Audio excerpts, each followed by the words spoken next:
বাড়িতে যা ছিল সবজিপাতি মশলা বাটা সব কিছু একটা ব্যাগে ঢুকিয়ে নিয়ে আমরা রওনা হয়ে গেলাম কলকাতার উদ্দেশ্যে। কলকাতায় রুবি জেনারেল হসপিটালে মাকে দেখানো হবে, বা সেখানে যদি ডাক্তার বলে যে মাকে ভর্তি করতে হবে, তো সেটা এখনও ঠিক ছিল না।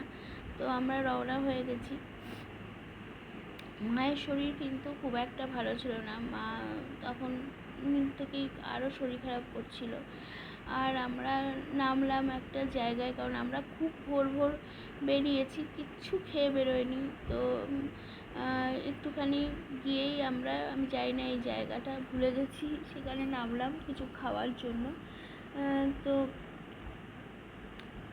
ছেলেও প্রচণ্ড ডিস্টার্ব করছিল, আর ছেলেকে দুধ দিয়েছিলাম, ছেলেও একটুখানি দুধ খেয়েছিল। তো যদি কিছু খায় এই ভেবেই, বা কেক বিস্কিট এগুলো নেব। আগের দিন ভেবেছিলাম কাকার দোকান থেকেই নেব, কিন্তু কাকার দোকানে আর যাওয়ার সময় হয়নি। দেখেছো কত মানুষ এসেছিল বাড়িতে, কখন যাব। আর এটা তো শহরের দোকান না যে 10টা সাড়ে 10টা অবধি খোলা থাকবে, তাড়াতাড়ি বন্ধ হয়ে যায়। এবার দেখছি কোথাও কেক বিস্কিট পাওয়া যায় কিনা। তো এই এরিয়াটা কোথাও যাবো না, এখানে বস।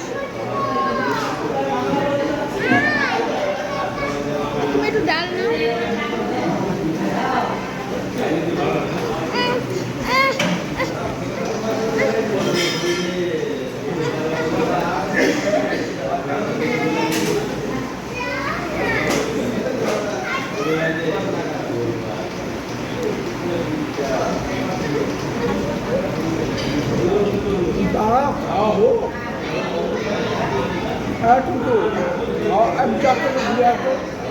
কোথায় যাবি?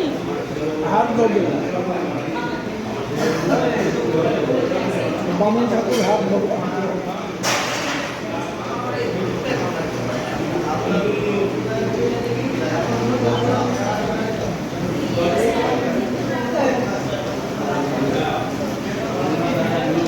গেলাম আবার। তো রুবির কাছাকাছি পৌঁছেই গেছি, আর একটুখানি বাদেই রুবি পৌঁছাবো। তো hello, good morning, welcome to my channel. আরও একটা নতুন ব্লগে তোমাদের স্বাগত জানাই। আর সবাই কেমন আছো? আশা করি সবাই ভালো আছো। আর আমার অবস্থা তো দেখছো, যাই হোক। তো রুবিতে আর সেদিনকেও প্রচণ্ড গরম ছিল। কালকে এত গরম, মানে আমি এখন আর গরমটা নিতে পারছি না।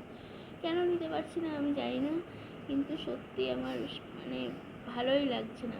মনে হচ্ছিল এই গাড়ি থেকে নেমে কী করে আমি সবটা করবো, কারণ গাড়ি থেকে নেমেই তো আর যাওয়া যাবে না।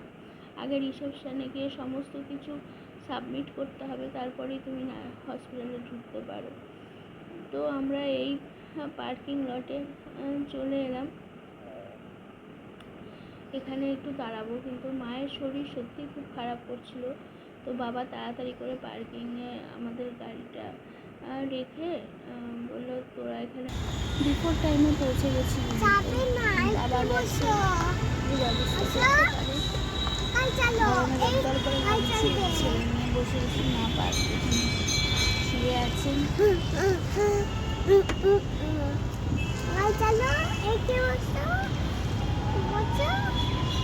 বাচ্চা নিয়ে এগুলো টাইম পাই।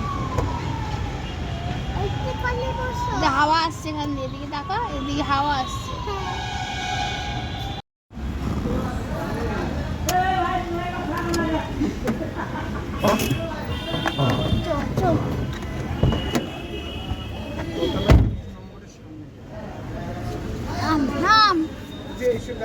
এই তোরা নামিস না, তোরা ওইখানে পার্কিং ওখানে আবার চলে যায়, এখানে ঢুকে যাবে না, বাচ্চা নেই পার্কিং ওখানে চলে। হ্যাঁ না না, উপরে উপরে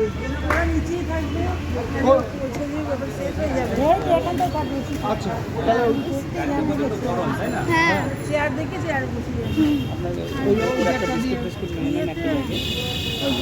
গাড়ির কাঁচ পাটা গাড়ি কাজ করে অনেক টিভি আছে তো, ওইখানটাতেই গাড়ি নিয়ে গেলাম আবার। হ্যাঁ হ্যাঁ হ্যাঁ ওইখানে বলছি আমার ওই ইয়ে তো এই শ্বশুরবাড়ি ঢুকলাম, এই যে পুরোনো ব্যাকগ্রাউন্ডে ফিরে এসেছি। আর মা তখন বসে ভালোই যাচ্ছিল, তারপরে হসপিটালে ওখানেও তো দেখলে মাকে হুইল চেয়ারে করে নিয়ে গেল। তারপরে প্রচুর মায়ের শ্বাসকষ্ট বেড়ে গেছে, মাকে আইসিইউতে ঢুকিয়ে দিয়েছে। আমার মনে হয় অ্যাডমিট করতে হবে। আমি তো মানে বাবার সাথে বা মায়ের সাথেই আসার ইয়ে ছিল গাড়ি করে, কিন্তু বাবা বললো চলে যা। সত্যি ও থাকছে না, এত ডিস্টার্ব করেছে না আমাকে, আমি ওই জন্য চলে এলাম। এসে রেস্ট নিই, খুব গরম আর কি। চলো, ভাত বসিয়েছি, এবার খাওয়া দাওয়া করবো, ছেলেকে খাওয়াবো। ইচ্ছা আছে একটা ঘুম দেওয়ার, কিন্তু বাবা সঠিক আজকে আসবে কি না, বা বাবা বলছিল বাড়ি চলে যেতে হবে, আমি জানি না কী করবে। তো বিভৎস